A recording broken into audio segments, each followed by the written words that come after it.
се намирам на държавен път 2902. Пътят, който от летището Варна към международни курорти Албена към град Балчик. Пътят по указатели, табели, също и по навигатори. 95% туристи, когато пътуват от посока летището, от Европейския съюз, Букурещ,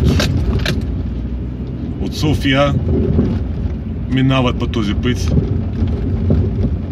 Така се води пътят.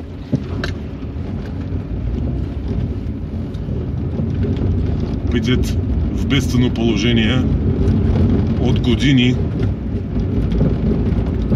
не се ремонтира. Както се вижда, слагат табели 20 км в час.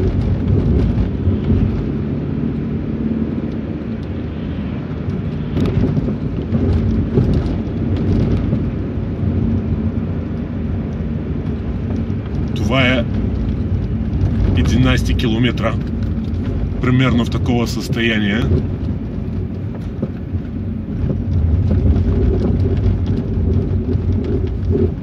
Както се вижда, пътят е ползван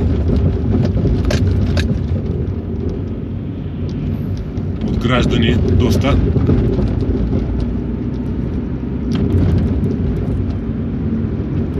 Това е най-преки на късия път. Пак не само до Албена, но и до къща Златен бриз. Скоростта е тук около 10 км в час.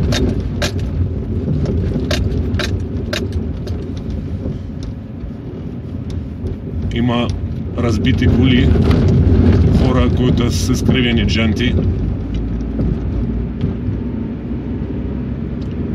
Знаците, които показват 60-40, не променят състояние на пътя много. Платното е изкривено изцяло.